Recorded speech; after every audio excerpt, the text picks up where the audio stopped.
patología dependiendo dónde se produzca. Si es a nivel cerebral, habitualmente puede producir un ACV isquémico, una estenosis carotidia, una enfermedad arterial periférica si es en miembros inferiores, pero vamos a hablar ahora lo que es solamente el compromiso del miocardio, que en este caso se llama aterosclerosis coronaria.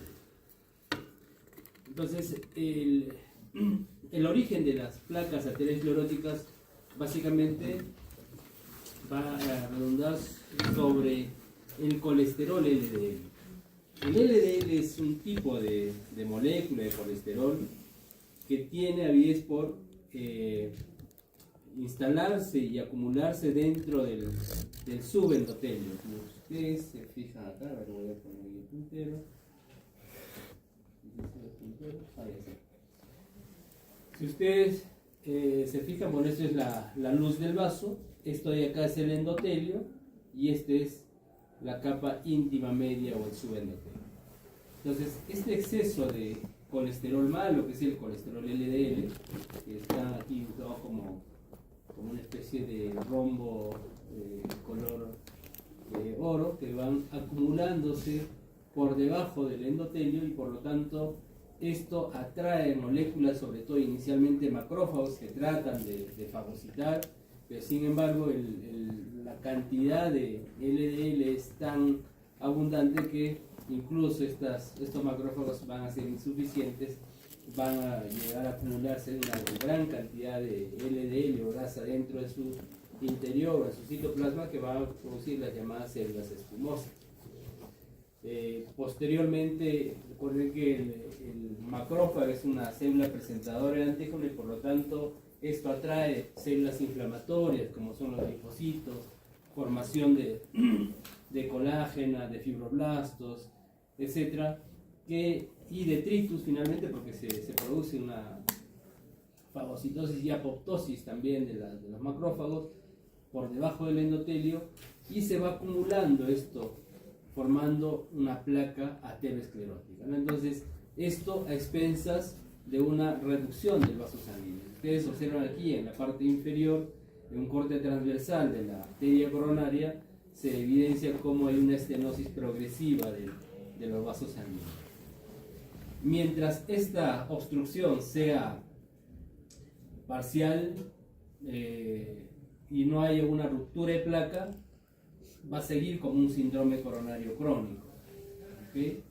Pero cuando llega un momento que este acúmulo de detritus, células inflamatorias, etc., rompe el endotelio que vemos acá, se va a exponer el factor de von Willebrand, se expone la colágena tipo 4 sobre todo, y eso hace de que se inicie toda la cascada de coagulación, toda la formación del tapón hemostático primario, y va a formar coágulos y trombos a nivel del vaso sanguíneo, de las arterias coronarias, y eso genera un síndrome coronario agudo, porque los síntomas van a ser en forma aguda y abrupta.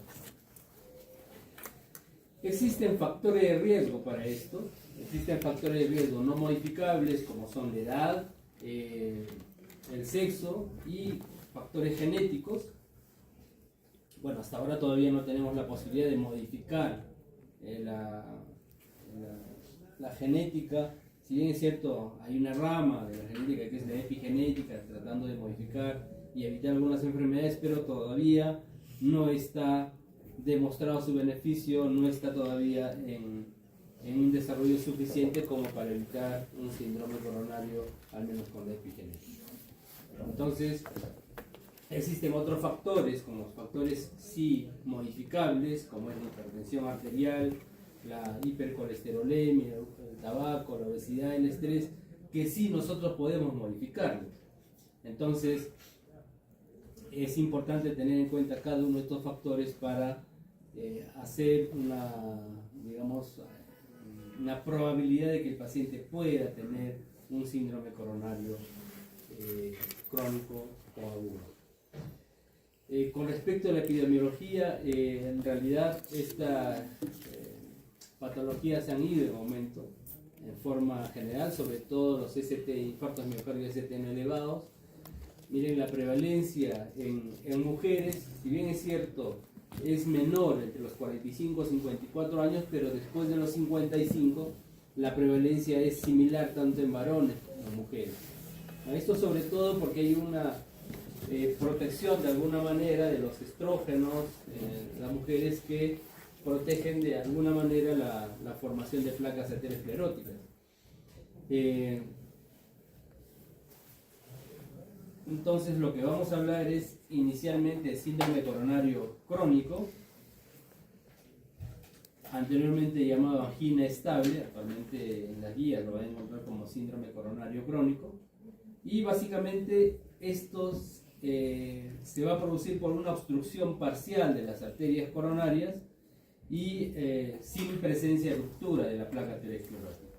Entonces, como eso produce una obstrucción parcial, lo que va a producir síntomas, se va a producir los síntomas en ejercicio o durante el estrés físico o emocional. Entonces, es importante para el diagnóstico la anamnesis, ¿no? En qué momento el paciente presenta el dolor o la angina en el pecho.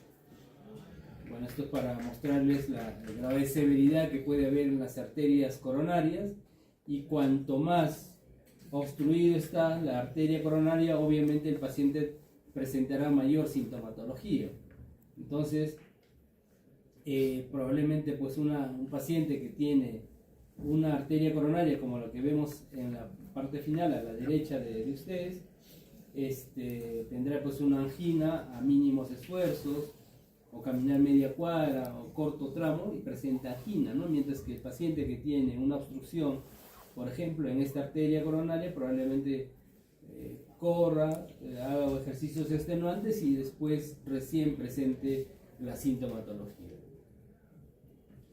Nuevamente acá para hacerles ver o mostrarles que la sintomatología principal es la angina o dolor torácico tipo opresivo, ¿no es cierto? Sin embargo, no siempre la sintomatología va a ser el dolor torácico, la opresión precordial. En algunos pacientes se puede presentar como disnea. Entonces, a eso se llama equivalente anginoso. ¿En qué pacientes vemos sobre todo eso? En pacientes adultos mayores, en pacientes mujeres, en diabéticos, pacientes con enfermedad renal. A veces pueden no presentarse como angina, sino como disnea. Y en diabéticos a veces incluso pueden estar asintomáticos, ¿no? A veces es importante tener en cuenta, paciente completamente asintomático y hace infarto. Hay algunos pacientes que no se dieron cuenta que hicieron infarto, sobre todo los pacientes diabéticos. Entonces, nuevamente, para recalcarle que la sintomatología principal de un síndrome coronario crónico es el dolor torácico. El dolor torácico que hay que, digamos, estratificar de acuerdo a una clasificación, que es la clasificación canadiense, como vemos acá. Entonces lo dividimos en 4 grupos, 1, 2, 3 y 4. Si el paciente presenta la opresión o dolor torácico a grandes esfuerzos y la actividad física normal no le genera ninguna sintomatología, entonces diremos de ese clase 1. Clase 2 son aquellos pacientes que presentan en forma práctica, como hablamos a los pacientes, es si el paciente camina más de 2 cuadras, 3, 4 cuadras, y recién a la tercera o cuarta cuadra presenta angina, diremos clase 2, ¿no? En forma práctica, porque aquí, de acuerdo a la definición, es muy subjetivo, ¿no? Ligera limitación de la actividad habitual, pero ligera es muy subjetivo. Entonces, una forma más práctica es preguntarle cuántas cuadras camina, cuántas manzanas camina, y o si no, también cuántos pisos puede subir sin dolor. Más de 2 pisos o más de 2 cuadras, clase 2.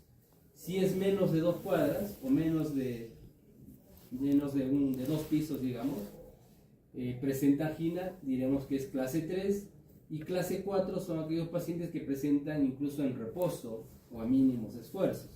¿A qué se refiere mínimos esfuerzos? Al peinarse, al atarse los zapatos, por ejemplo, cosas cotidianas que hace el paciente y presenta dolor, a eso se llama mínimos esfuerzos.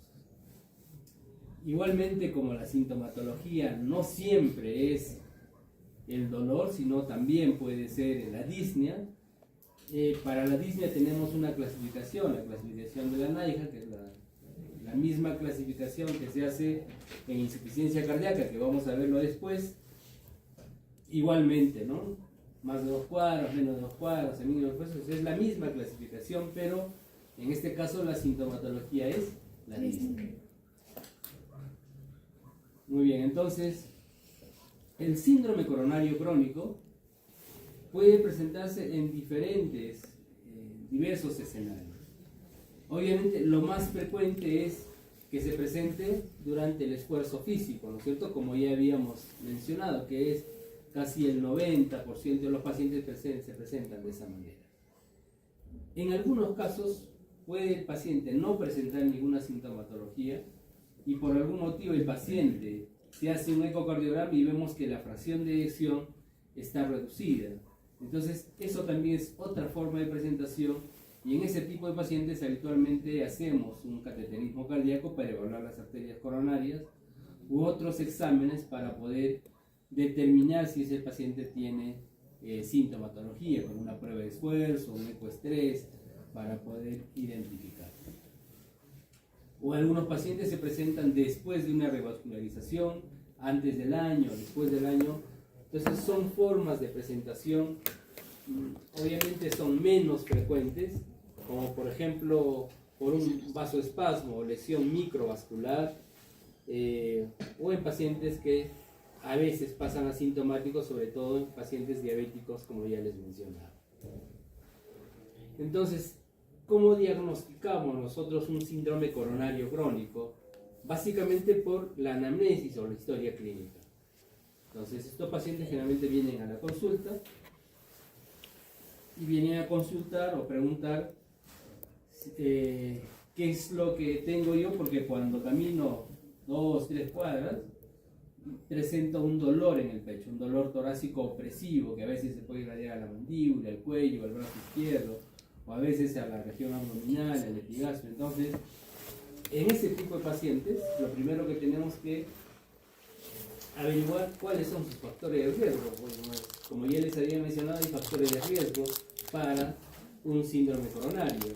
Si es diabético, si es hipertenso, si tiene colesterol alto, si fuma, hay obesidad, hay estrés, etc. Entonces, de acuerdo a esto, una evaluación pretest, diremos si este paciente tiene probabilidad de tener un síndrome coronario o no. Entonces, una vez sospechado el diagnóstico, haremos algunos exámenes para evaluar si realmente este paciente tiene un síndrome coronario. Entonces, aquellos pacientes que no tienen muchos factores de riesgo, de repente es un paciente de, digamos, 60 años, 55 años, no es diabético, no es hipertenso, pero tiene la sintomatología. Entonces, en ese tipo de pacientes podemos solicitar un angioten coronario. Entonces, cuanto menos factores de riesgo tenga, solicitaremos un angioten coronario. Obviamente el ecocardiograma, el electrocardiograma, pero para evaluar las arterias coronarias, angioten coronario. Pero si el paciente tiene alta probabilidad de tener un síndrome coronario, como digamos es diabético, es hipertenso, es obeso y fuma, mira, tiene todas las de tener una placa aterosclerótica, entonces mejor le hacemos un cateterismo cardíaco, o sea, le haremos una angiografía coronaria. ¿Okay? Entonces, eso es más o menos cómo se maneja este tipo de pacientes, dependiendo de los factores de riesgo. Entonces, y hay la probabilidad, como ya les mencionaba, de acuerdo cuando sospechamos un paciente que podría tener un síndrome coronario. Como ya les había mencionado, el tipo de dolor. Si el dolor es un tipo opresivo que se presenta al hacer esfuerzo físico durante un estrés emocional, y cuando el paciente se pone en reposo, se sienta o descansa, le pasa el dolor, probablemente sí sea un dolor de origen coronario. Esto con respecto al tipo de dolor. Otro, la edad. Obviamente, cuanto mayor edad tenga el paciente, mayor es la probabilidad de que sí tenga arteriosclerosis coronaria, y por lo tanto por encima de los 50, 60 años, como ya les había mencionado, hay mayor probabilidad. ¿Es más frecuente en varones? Sí, es más frecuente en varones. Entonces, si es varón, también tendrá una mayor probabilidad, ¿no? Entonces, esto es más o menos la probabilidad que nosotros vemos. Mire, ejemplo, un paciente de 75 años con un dolor torácico típico, varón, mire, tiene la probabilidad de que sí sea coronario un 52%. ¿Correcto? Mientras si viene un paciente a la consulta, por ejemplo, joven, 30 años, no tiene ningún factor de riesgo, pero viene por dolor, y a veces hay pacientes ansiosos, todo puede ser de corazón, ¿no? ¿En qué momento presentas el dolor? En todo momento. Estoy echado o estoy caminando, igualito presenta el dolor. Es un dolor como que es el dolor, como si estuviese hincando. Entonces no es un dolor característico. En ese tipo de pacientes la probabilidad de que sea un síndrome coronario es bajo, ¿no? Obviamente le pediremos algunos exámenes para descartar, básicamente para descartar porque generalmente no es, pero en medicina no hay nada absoluto, de manera que podría sí tratarse de un paciente que sea coronario. Entonces para eso son los exámenes auxiliares. Entonces, ¿cuál es la característica típica del dolor? Un dolor torácico opresivo en el pecho, cerca al esternón habitualmente. A veces se puede irradiar el epigastrio, a la mandíbula inferior, a los dientes, o a la región escapular. A veces, muy raro que sea la muñeca, los dedos, pero puede haber. Más aún si tiene factores de riesgo, ¿no? Entonces ahí sí tendremos que estar más atentos si el paciente tiene factores de riesgo. La característica del dolor, opresivo o tipo pesadez, mencionan algunos, acompañado de una sensación de estrangulamiento o una quemazón, a veces algunos refieren como una quemazón aquí detrás del esternón. Y habitualmente esto dura menos de 10 minutos porque ese paciente, al presentar ese tipo de dolor, se pone de pie, descansa o deja de caminar y con el reposo pasa el dolor. ¿Okay? Ese es un dolor torácico que sí nos orienta a que puede ser coronario. O hay algunos pacientes que ya saben su diagnóstico, llevan en la mano su Isorbide o nitroglicerina, se ponen debajo de la lengua y con eso también les pasa. Entonces esto es un dolor característico de un síndrome coronario. Entonces luego trataremos de evaluar cuáles son las causas, ¿no? Entonces si el paciente, por ejemplo, llega a la consulta y no sabemos nada del paciente, no sabe si es diabético, hipertenso, etc., entonces habrá que pedirle todos estos exámenes para descartar si tiene algún factor de riesgo. ¿Okay? Le pediremos sonograma, su glucosa en ayunas, su perfil lipídico, colesterol, triglicéridos, el LDL, etc., para ver si hay un factor de riesgo adicional. El electrocardiograma, muchas veces el electrocardiograma en reposo va a ser completamente normal, así es que el hecho de que su electrocardiograma esté normal no quiere decir que vamos a descartar el síndrome coronario. Es más, generalmente es normal, porque el electrocardiograma cuando le toman está el paciente pues en reposo, está echadito, ¿no? ¿Qué otros exámenes solicitamos? Un ecocardiograma. ¿Qué es lo que esperamos encontrar un paciente con síndrome coronario? Sobre todo, el ecocardiograma de estrés nos da información. ¿En qué consiste el ecocardiograma de estrés? Es administrar un medicamento que se llama dobutamina, en el cual el corazón empieza a hacer taquicardia y en ese momento sí se puede evaluar algunas áreas del corazón o regiones del corazón que hacen hipocinesia o asinesia, ¿okay? Por la isquemia que se produce, ¿no? A veces el ecocardiograma también en reposo puede ser completamente normal. Entonces existe un examen que es la prueba de esfuerzo, que cada vez está siendo menos indicada porque hay otros exámenes, digamos, con mayor sensibilidad y especificidad, como es la ecotamina, la resonancia, el test de perfusión miocárdica, que también se usa, pero si es que no hay esos exámenes, habrá que hacer la prueba de esfuerzo igualmente. ¿En qué consiste la prueba de esfuerzo? No es otra cosa que tomar electrocardiogramas en forma seriada al paciente o de forma constante en el monitor también, mientras el paciente está haciendo ejercicio. No es otra cosa que hacerle correr al paciente en una trotadora mientras nosotros vamos evaluando su electrocardiograma. ¿Ok? Entonces, como ya hemos visto, la fisiopatología, la isquemia se produce durante el esfuerzo físico y por lo tanto veremos alteraciones electrocardiográficas durante el esfuerzo acompañadas de dolor, ¿no? Dolor en el paciente. Entonces, si eso sucede, veremos si este paciente tiene una arteria coronaria estenótica, obstruida, y por lo tanto sí tiene que hacerse el siguiente examen. Entonces, si yo demuestro por la prueba de esfuerzo que sale positivo el examen, o de repente por la ecoestrés o la ecodopamina, como ya les había mencionado, también me sale positivo, este paciente tiene que ir a cateterismo cardíaco. Si es que tiene alta probabilidad, tiene varios factores de riesgo. Pero si no tiene muchos factores de riesgo, ¿a dónde va? Angioten coronario, ¿no? Tomografía a las arterias coronarias. Y si tiene muchos factores de riesgo, ¿a dónde vamos? A cateterismo cardíaco. Hacemos el procedimiento mediante unos catéteres, introducimos por la arteria radial, llegamos hasta el ostium de las arterias coronarias, inyectamos esta sustancia de contraste con la finalidad de evaluar directamente las arterias coronarias. ¿Okay? Entonces veremos pues si las arterias están obstruidas o no mediante este examen que es el cateterismo. Entonces son imágenes de la sala hemodinamia en el hospital cardíaco, donde hacemos este procedimiento. Entonces, ¿cuál es el objetivo de un paciente que tiene síndrome coronario crónico?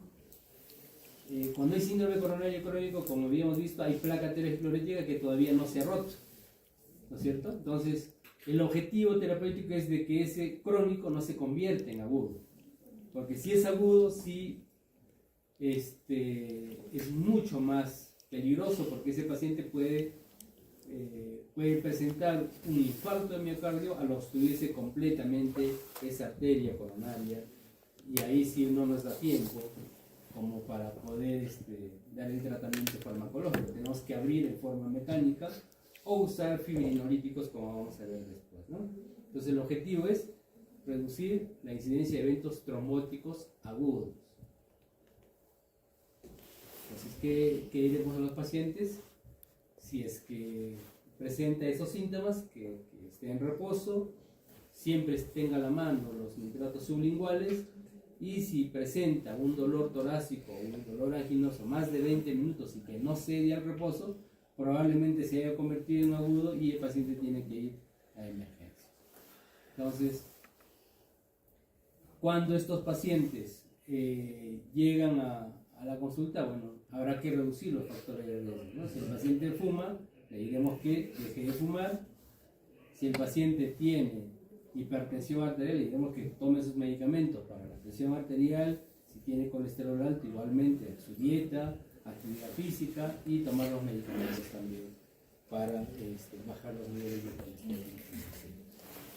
Igualmente fármacos antianginosos como los nitratos, beta bloqueantes y calcio antagonistas, que también se pueden usar.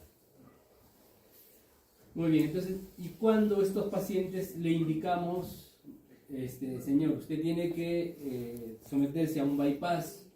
¿Cuándo le indicamos? Sobre todo cuando tiene lesiones en las arterias coronarias, más del 70% en cualquiera de las tres coronarias, o sea, circunfleja, descendente anterior o coronaria derecha, o cuando hay una lesión más del 50% en el tronco de la coronaria izquierda. Entonces, en esos casos, si el paciente tiene que ir o bien a una intervención coronaria percutánea o a cirugía. ¿Cuándo a cirugía? Cuando hay múltiples lesiones. Si está comprometida los tres vasos, es mejor cirugía. Pero si hay lesiones focalizadas, 1 o 2 lesiones, mejor PCI. ¿A qué se refiere el PCI? Poner un stent en las arterias obstruidas, ¿no? Bueno, eso ya les indiqué. Bypass coronario cuando hay lesiones múltiples, ¿no? Y cuando hay lesión de tronco, también algunos prefieren hacer bypass coronario. Y la PCI o angioplastía transluminal percutánea también se llama. Eso lo hacemos cuando hay lesiones focalizadas, 1 o 2 lesiones y no hay múltiples lesiones. Muy bien. Entonces, estos exámenes que nosotros hacemos tienen riesgos altos de eventos cardiovasculares cuando tienen algunas alteraciones. Si por ejemplo le hago una prueba de esfuerzo y el paciente presenta dolor inmediatamente, casi apenas corrió 1 minuto, 2 minutos y presenta dolor y tiene cambios en el electro, entonces es de alto riesgo, ese paciente tiene que ir a cateterismo cardíaco. Si por ejemplo en el test de perfusión miocárdica o el SPECT, como dice acá, o tomografía por emisión de positrones, que también se puede hacer, tiene una lesión de más del 10%, una isquemia más del 10%, también tiene que ir a cateterismo cardíaco. Igualmente, paciente que se le hace ecocardiograma de estrés, resonancia, tiene alteraciones que sí me indican alto riesgo y por lo tanto hay que abrir esa arteria que está obstruida inmediatamente, bueno, lo más pronto posible, ¿no? Muy bien, eso son, entonces, hasta acá todo lo que es síndrome coronario crónico. Como hemos visto, estos pacientes generalmente llegan a la consulta, no llegan a la emergencia, ¿no? Porque es un dolor que les pasa, reposan, descansan y les pasa el dolor. Cosa que no sucede cuando ya tenemos un síndrome coronario agudo, cuando hay ruptura de placa, entonces ya el paciente habitualmente ingresa a la emergencia. Hay formas de presentación igualmente del síndrome coronario agudo, desde pacientes oligoasintomáticos, sobre todo en pacientes diabéticos, renales, adultos mayores o pacientes con demencia que tienen un síndrome coronario agudo, a veces no tienen mucha sintomatología, sin embargo tienen alteraciones en el electrocardiograma. Entonces va desde pacientes oligoasintomáticos hasta pacientes que pueden hacer shock cardiogénico o incluso pueden hacer un paro cardíaco como forma de presentación inicial en un síndrome coronario agudo. Generalmente aquellos pacientes que hacen un paro cardíaco son aquellos pacientes que tienen una obstrucción completa en una arteria principal, como una descendente anterior proximal o un tronco de coronaria izquierda, de manera que eso genera alteraciones electrocardiográficas, eléctricas dentro del sistema cardiolector, produciendo taquicardia ventricular o fibrilación ventricular, que se manifiesta como paro cardiorrespiratorio, ¿no? Muy bien, entonces, los pacientes que llegan a emergencia por dolor, generalmente sí ingresan por dolor, salvo algunos casos excepcionales que ya les mencioné, vamos a tener dos grandes grupos. Un síndrome coronario agudo sin elevación del ST y el otro con elevación del ST. Entonces, para yo clasificar ese sin elevación del ST o con elevación del ST, ¿qué es lo que primero tengo que hacer? Un electrocardiograma, porque esta clasificación es en función al electrocardiograma. El electrocardiograma, a pesar de ser un examen ya bastante antiguo, generalmente lo tienen todos los hospitales, hasta centro de salud los tienen. Entonces, ser un examen muy accesible y barato para el Estado, si lo quieren hacer particularmente también, entonces nos sirve para clasificar el infarto o el síndrome coronario agudo y nos da mucha información. Si es un ST no elevado, nos quiere decir que la obstrucción no es completa. Hay una obstrucción parcial. Pero si la obstrucción es completa, sí me genera un infarto de miocardio con elevación del ST. ¿Okay? Y generalmente esto sí, pues los ST elevados sí elevan troponinas. Entonces, primero le pido electrocardiograma para clasificar qué tipo de síndrome coronario es. Luego le pido troponinas.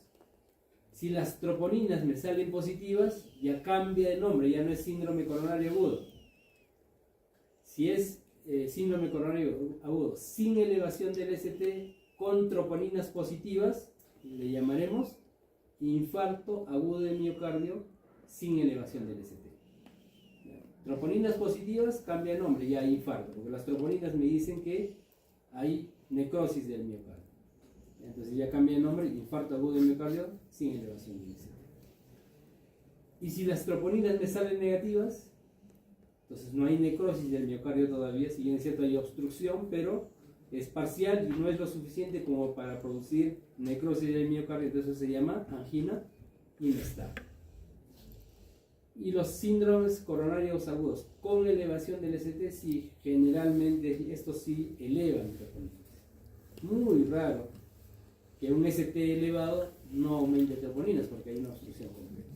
Entonces, generalmente estos sí van a tener el nombre de infarto agudo de miocardio con elevación del ST. Y esto es importante, sobre todo cuando ustedes hagan su internado o su residentado, seguido después. No es posible que el paciente esté más de 2, 3 días, incluso ya esté en piso y siguen con síndrome coronario. Se supone que ya le pidieron troponinas y ya no es con síndrome coronario, sino ya tiene su nombre, ya es infarto o es angina inestable, ¿no es cierto? La fisiopatología es la misma que la cardiopatía isquémica que hemos visto inicialmente, sino que en estos casos, ¿qué es lo que sucedió? Que ya hubo ruptura de placa y por lo tanto se formó coágulo, ¿no es cierto? Hay coágulo dentro de la arteria coronaria.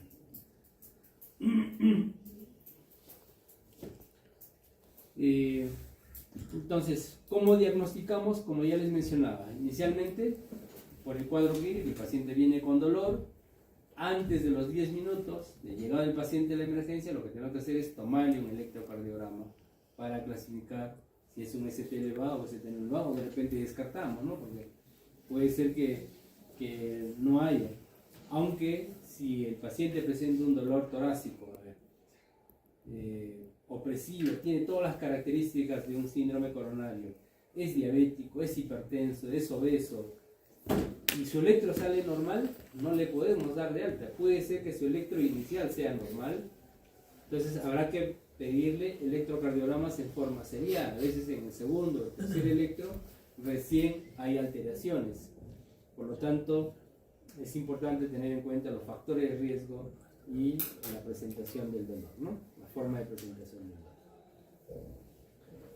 Muy bien, entonces pedimos troponinas y finalmente haremos el diagnóstico que ya les había mencionado, ¿no? Si es angina inestable, infarto agudo de miocardio con elevación del ST, sin elevación del ST, etc. Si hay dudas en algún momento, bueno, se puede pedir un ecocardiograma también para ver si hay trastornos de motilidad. Entonces, el electrocardiograma en un síndrome coronario agudo puede ser desde un ST elevado o ST no elevado. El ST no elevado, ¿a quién le decimos? Cuando hay infradesnivel del segmento ST o cuando hay presencia de ondas T negativas. ¿Correcto? Y estos pacientes, en forma general, tienen que pasar a una unidad de trauma shock. Porque como hemos visto, puede ser de que tenga pocos síntomas, oligosintomáticos, o pueden hacer incluso un paro cardíaco o un shock cardiogénico. Por lo tanto, estos pacientes tienen que ir a la unidad de trauma shock para tener una monitorización continua con electrocardiograma, presión arterial no invasiva, y tiene que haber un desfibrilador a la mano. ¿Okay? Siempre un desfibrilador a la mano, como decía, en cualquier momento ese paciente hace una arritmia ventricular y por lo tanto puede hacer paro. Vía venosa permeable, obviamente, paciente tiene que estar en reposo, no hacer ejercicio.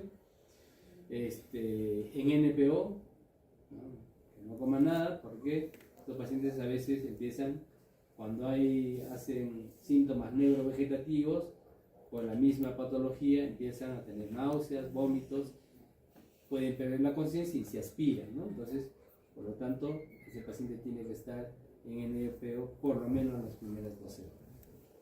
Oxígeno, para mantener una saturación por encima del 90% a nivel del mar, y aquí, bueno, por la altura, por encima del 87-88%.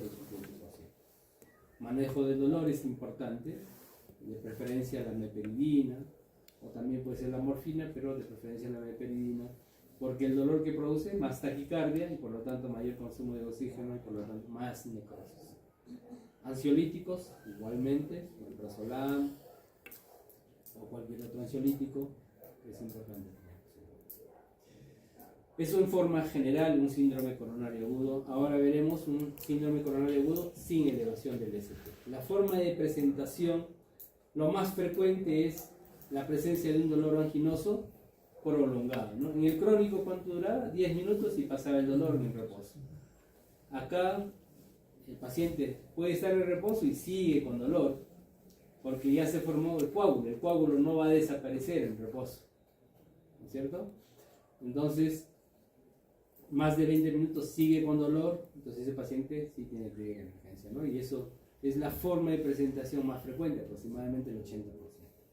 Otra forma de presentación es la angina de nueva aparición, es decir, aquellos pacientes que presentaban angina crónica y que el último mes ha ido incrementando la clase funcional. O sea, de una clase 2 pasa a una clase 3, por ejemplo, en el último mes también es otra forma de presentación. O si el paciente tenía una angina estable previamente y los últimos días ha ido incrementándose esa angina, se llama angina increciendo, aumenta la intensidad del dolor y a menor esfuerzo, ¿no es cierto? Y otra forma de presentación, las anginas postinfarto, o sea, aquellos pacientes que han tenido un infarto previamente, se les ha hecho un bypass o se les ha puesto un stent y a la semana, 2 semanas regresan nuevamente por dolor.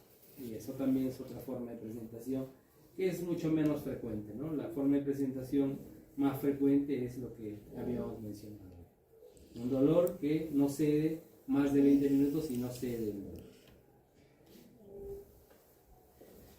Muy bien, entonces, ¿cómo es que nosotros vamos a observar el electrocardiograma? Puede haber ondas T negativas, un síndrome coronario agudo sin elevación del ST, presencia de ondas T negativas, o puede haber infradesnivel del segmento ST, como vemos también en este nivel, ¿no? Vemos acá el ST con infradesnivel, igualmente acá, en la cara, a ver, 2, 3 también, a ver, bueno, más lateral alta también, ¿no? En la derivación 1 también vemos infradesnivel del segmento ST.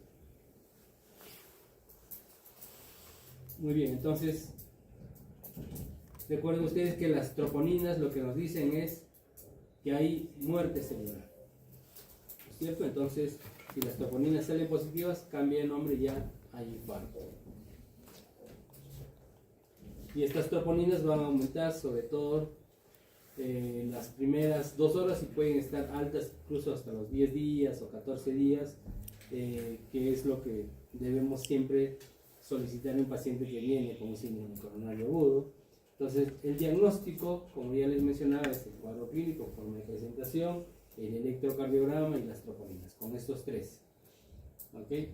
Y podemos agregar otros exámenes también, obviamente si nos da el tiempo, que el paciente no esté descompensado, solicitar un ecocardiograma, una resonancia magnética y finalmente si vemos que el paciente tiene factores de riesgo y tiene también todo el cuadro clínico, le haremos la coronariografía para evaluar cómo están las arterias coronarias, como vemos acá. Miren ustedes, bueno, esa es la coronariografía. Si ustedes se fijan acá, vemos una obstrucción en el origen de esta arteria, que es la descendente anterior.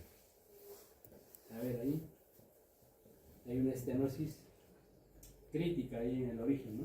Ahí. Un hilito nada más por donde está pasando la sangre. Muy bien, el diagnóstico diferencial, bueno, siempre bueno tener en cuenta otras causas como la embolia pulmonar, de origen pulmonar, pues, también de origen cardíaco como la miocarditis, pericarditis, que también pueden simular un infarto, pero generalmente la forma de presentación es diferente y muchos de ellos no tienen factores de riesgo, ¿no? Cardiovascular. Por ejemplo, una miocarditis generalmente es secundaria a una infección previa, es más frecuente en jóvenes, y no tiene factores de riesgo, no es diabético, no es hipertenso, no es obeso. Entonces, salvo que tenga también esos factores de riesgo, bueno, a veces hay situaciones sí que a veces confunden, bueno, habrá que acudir en esos casos a otros exámenes auxiliares, como es el ecocardiograma o la resonancia magnética. Otras causas menos frecuentes, por ejemplo, causas vasculares, una valvulopatía, una estenosis aórtica severa, también te puede producir una angina, ¿no? Recuerden que, bueno, sí se han hecho valvulopatías, pero en una estenosis aórtica hay una triada básica que es disnea, angina y síncope. Entonces, la angina también es una sintomatología que está presente en una estenosis aórtica. Otras causas como esofagitis, úlcera, son, digamos,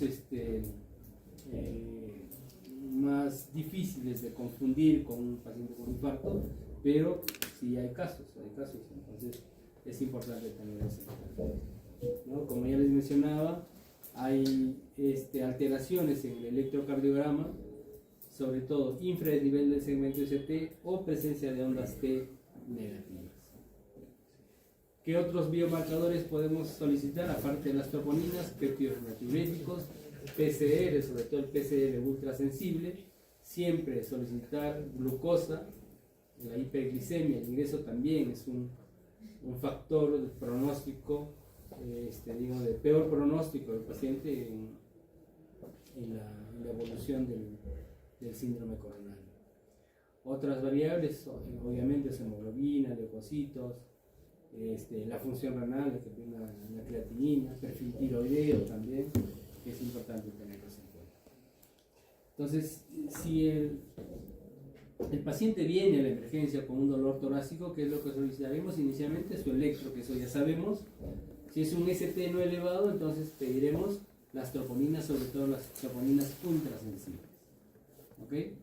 Entonces le pedimos al ingreso, luego a las 3 horas le pedimos otras troponinas ultrasensibles para ver si hay cambios en los valores de troponina. ¿Ok? Entonces, si hay variación de las troponinas, entonces queremos tratamiento invasivo. O sea, ¿a qué se refiere al tratamiento invasivo? A cateterismo cardíaco, coronariografía y probablemente una intervención coronaria percutánea. Pero si no hay cambios en las troponinas, probablemente se trate de otra cosa y por lo tanto le haremos un score que se llama el score de Grace, para ver si ese paciente le vamos a dar un tratamiento inmediato o de repente le hacemos otro examen con un ecoestrés o una prueba de esfuerzo para poder determinar si este paciente va a ir a tratamiento invasivo. Entonces es importante las troponinas justamente en el contexto de ST no elevado, las troponinas para ver cuál es el manejo que le voy a dar al paciente.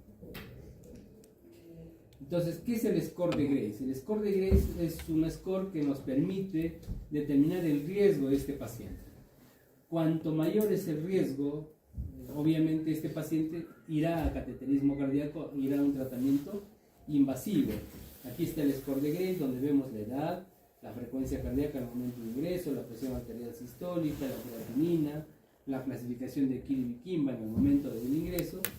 Si esto es ese puntaje es mayor a 140, obviamente esto, cada edad, por ejemplo, tiene su puntaje, eso no les voy a pedir que se memoricen, ¿no? Actualmente tienen aplicativos para hacer el score de Grace, pero lo que sí tienen que saber es pues cuándo es de alto riesgo. Si el paciente tiene un alto riesgo en score de Grace, que es más de 140 puntos, entonces ese paciente habrá que ir a un tratamiento invasivo, ¿no? Tratamiento de cateterismo cardíaco. ¿Qué más? Como nosotros usamos medicamentos, sobre todo en el tratamiento, como vamos a ver, utilizamos doble antiagregación, aspirina, clopidogrel, utilizamos anticoagulantes, entonces el riesgo de sangrado es alto también. Entonces hay que hacer el score crucial justamente para ver cuál es su riesgo de sangrado. Esto nos sirve para el tratamiento, ¿ok? Entonces, al igual que el score de Graves, hacemos el score Crusade y decimos que tiene un alto riesgo cuando tiene un puntaje mayor a 40. ¿Okay? Graves más de 140, Crusade más de 40.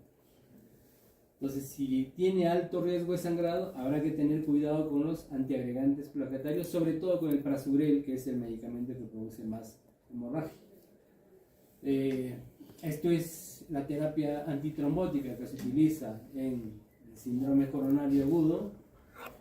Utilizamos doble antiagregación, es decir, uno que actúa a nivel del tromboxano, como es la aspirina, y el otro que actúa a nivel de los receptores ADP, que tienen su propio nombre, que son los receptores P2 y 12, como es prasugrel, ticagrelor, cangrelor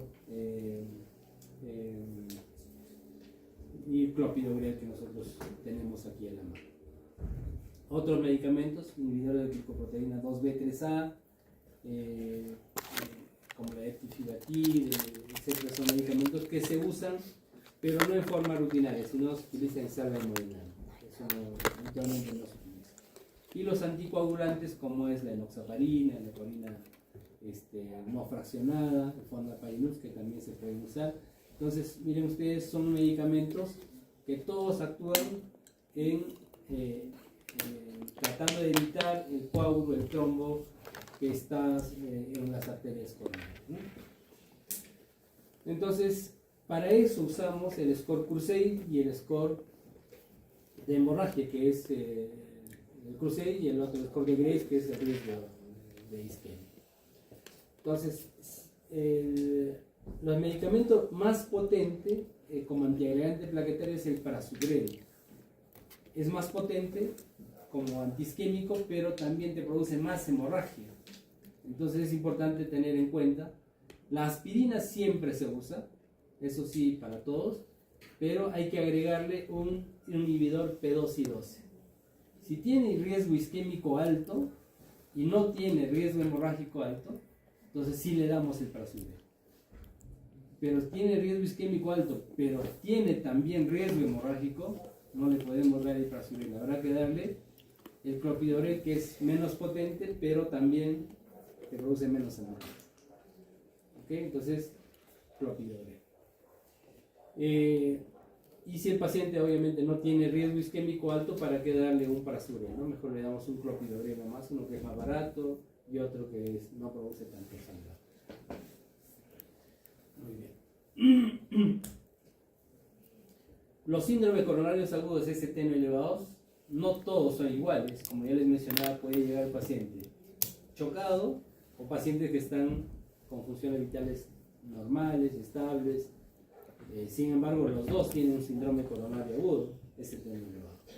Entonces, hablamos de riesgo muy alto a aquellos pacientes que, a pesar de darle toda la terapia, doble antiagregación, anticoagulación, oxígeno, etc., siguen sintomáticos.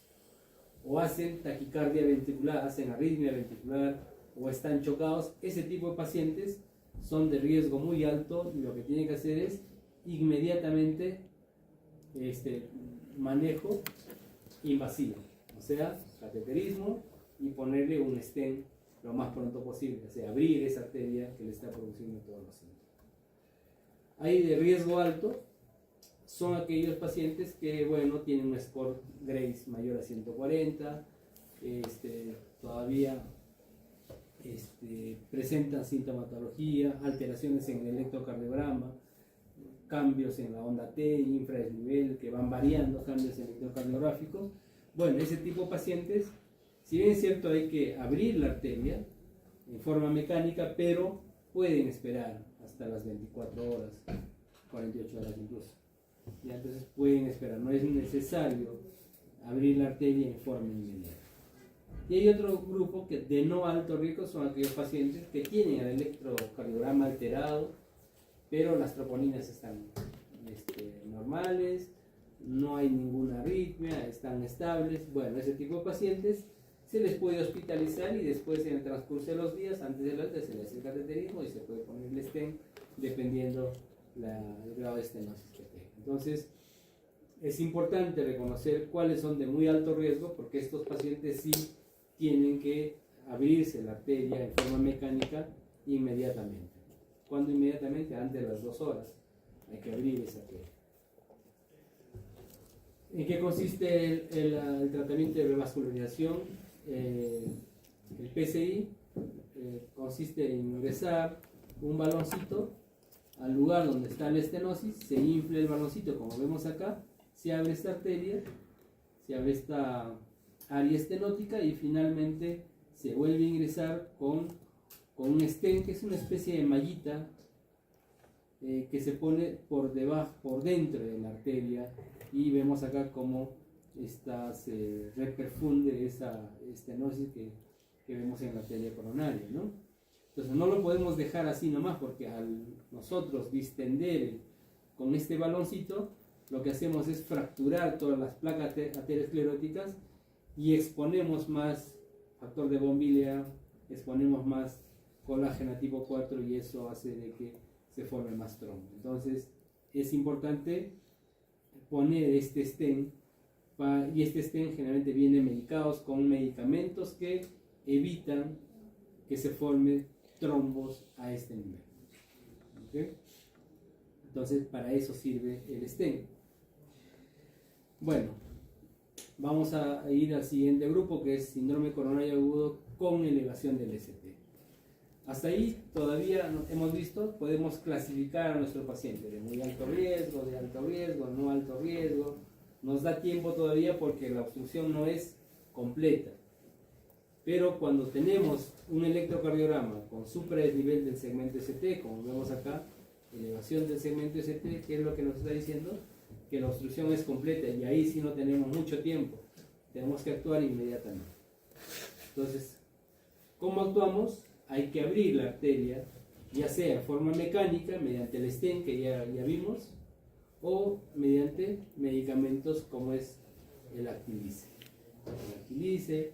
O el Alteplase, que es el medicamento fibrinolítico que nosotros tenemos en el Perú. Hay otros medicamentos como Reteplase, Tenecteplase también, pero no tenemos a disposición, al menos aquí en el Perú. El Alteplase sí lo tenemos acá. Entonces el tratamiento va en función a la guía actual, que es la del año pasado, con ST elevado.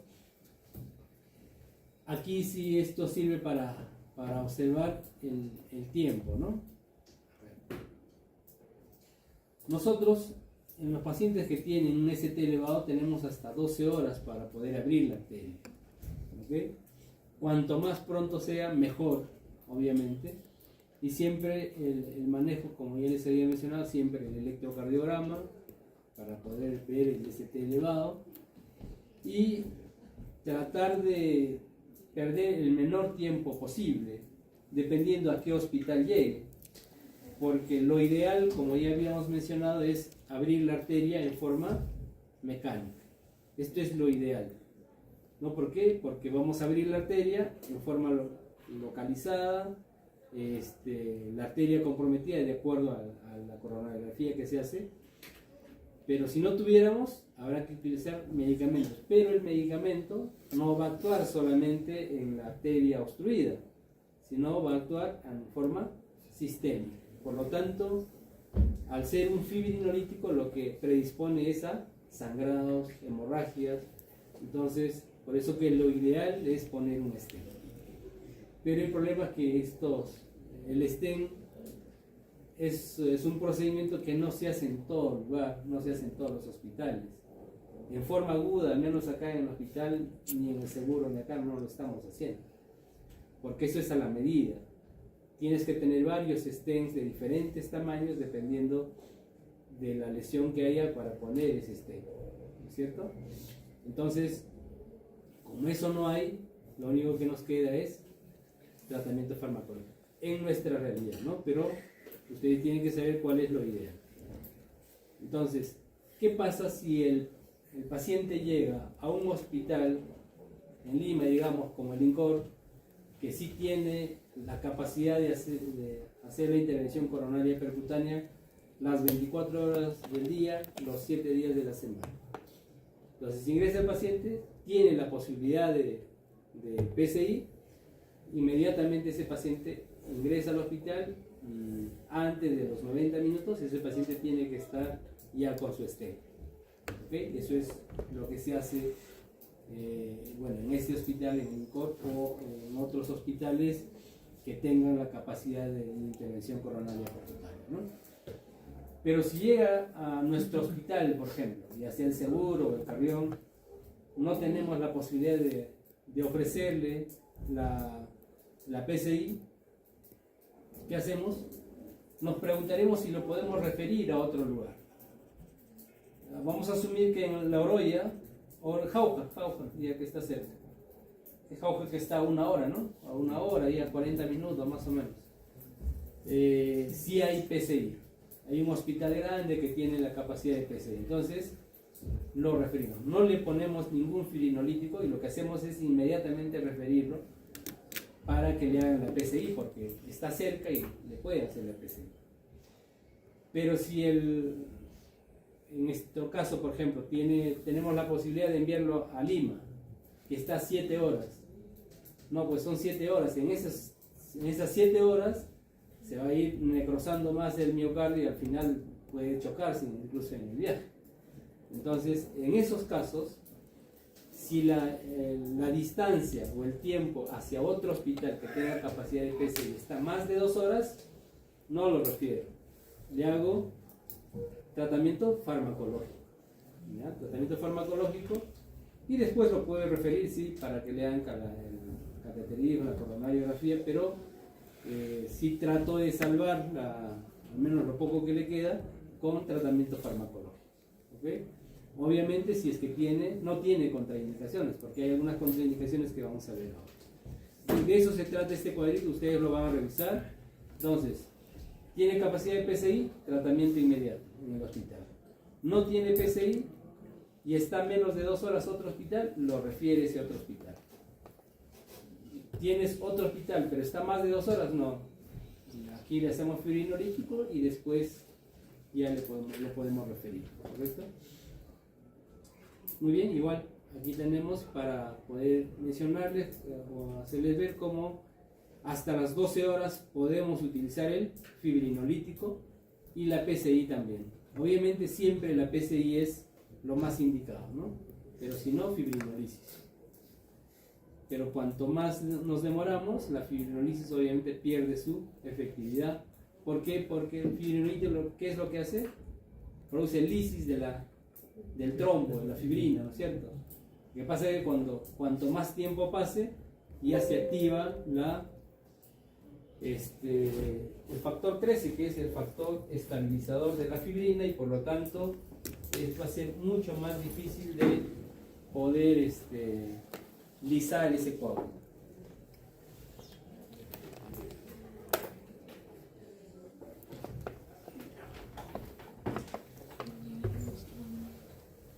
Muy bien. Después de las 12 horas, contraindicado fibrinolítico. Ya no puedes usar fibrinolítico.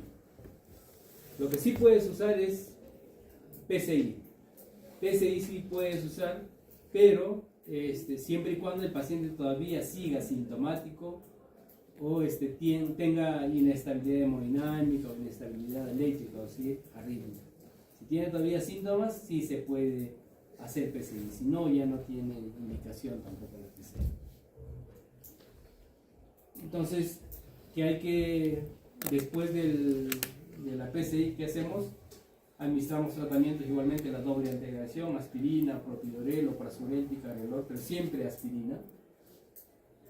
Y si el paciente ha sido sometido a fibrinolisis, solamente está indicado aspirina con clopidogrel y la anticoagulación. En PCI sí podemos utilizar el resto de los medicamentos. Y esto es la forma de administrar, sobre todo el alteplase que tenemos acá. Y esto es importante que ustedes sepan. Puede ser durante el examen, ¿no? La alteplase. Y estas son las contraindicaciones, ¿no? Entonces, como ya les mencionaba, el fibrinolítico actúa de forma sistémica y por lo tanto está contraindicado en pacientes que hayan tenido sangrado intracraneal previo, sangrado activo, por ejemplo, una hemorragia digestiva reciente, una malformación arteriovenosa, una neoplasia, una enfermedad cerebrovascular reciente, salvo que sea isquémico, ¿no? Menos de 3 horas, bueno, podrías administrar el medicamento y haces tratamiento para los dos, incluso. es muy poco probable que suceda. ¿Qué sucede? No hay problema. Traumatismo cerebral, sospecha de disección aórtica, son contraindicaciones absolutas. De manera que si por ahí, por ejemplo, tienes un paciente que tuvo accidente de tránsito, tiene un traumatismo cráneoencefálico y hace infarto a la vez, lamentablemente no le puedes dar fibrinogen. ¿Qué queda solamente? ¿No? En nuestra realidad, ¿no? Pero si tuvieras la capacidad de PCI, sí, pues ahí sí, entra PCI, ¿no? Pero si tienes la única opción es fibrinolítico, bueno, no le puedes administrar fibrinolítico. Y estos son contraindicaciones relativas que hay que sopesar, bueno, dependiendo cada paciente, qué es lo que tiene: hipertensión arterial, un ACV más de 3 meses, un TIA, que es menos de 2 meses, cirugía mayor reciente, unas 3 semanas, etcétera. Son algunas contraindicaciones que son relativas, ¿no? Y bueno, estos son los medicamentos que se tienen que usar en los pacientes que ingresan con un síndrome coronario, ¿no? Como ya les mencionaba, a todos los pacientes hay que anticoagular. ¿Con qué anticoagulamos? Si el paciente va a entrar a PCI, de preferencia heparina no fraccionada, si es que va a entrar a PCI. Si va a ir a fibrinolisis, puede ser heparina no fraccionada, puede ser heparina de bajo peso molecular, como la enoxaparina. ¿Ya? Pero si va a ir a PCI, heparina no fraccionada es lo ideal. Enoxaparina también podría ser, pero es como una segunda opción, por eso que está en amarillito. Cuando ustedes lean las guías, al menos en cardio, todo lo que está en color verde es lo que está indicado, lo que tienes que hacer sin pensar. Lo que está en amarillito, que es 2A, son algunas acciones o tratamientos que se pueden hacer, pero viendo riesgo-beneficio. Igual 2A, 2B también, lo que está en naranja. 2B es el riesgo y beneficio casi van por ahí. Y lo que está en rojo es lo que está contraindicado, no debes de hacer. ¿Okay? Por ejemplo, puede ser pregunta de examen, un paciente con infarto agudo de miocardio, ¿qué anticoagulante no le daría? Fondaparinux, eso no se debe dar, sobre todo en pacientes con elevación del ST. Sin elevación del ST podrías dar, pero en general, ¿para qué te haces problema? Mejor le das lo que está en verdecito, ¿no? O sea, heparina no fraccionada. ¿Okay? Los antiagregantes, igualmente, agregantes prasugrel, ticagrelor, clopidogrel, hay que tener cuidado, sobre todo con el prasugrel, como decía, eso produce mucho sangrado, sobre todo en personas menos de 60 kilos, mujeres, y en mayores de 75 años. En ese tipo de pacientes, el prasugrel puede producir sangrado. Entonces, en ese tipo de pacientes hay que evitarlos. Bueno, esta es la imagen, es una sala hemodinámica en la cual nosotros podemos hacer el cateterismo cardíaco. Es una sala especial que tenemos en el hospital cardíaco. En el grupo mañana van a ver. Y eso es lo que hacemos, ¿no? Ese es el paciente anterior. Recuerdan que había una lesión aquí en el origen de la descendente anterior y posterior a la PCI, es decir, después de poner lesión, comparen ustedes el mismo paciente, la misma arteria, el calibre de esta arteria con esta de acá, ¿no? Se restablece el flujo con el stent que se le puso al paciente, ¿no? ¿Cómo se puso? Ya eso ya les expliqué hace un momento, ¿no? Primero el balón, luego se pone el stent y para restablecer el flujo de la arteria coronaria.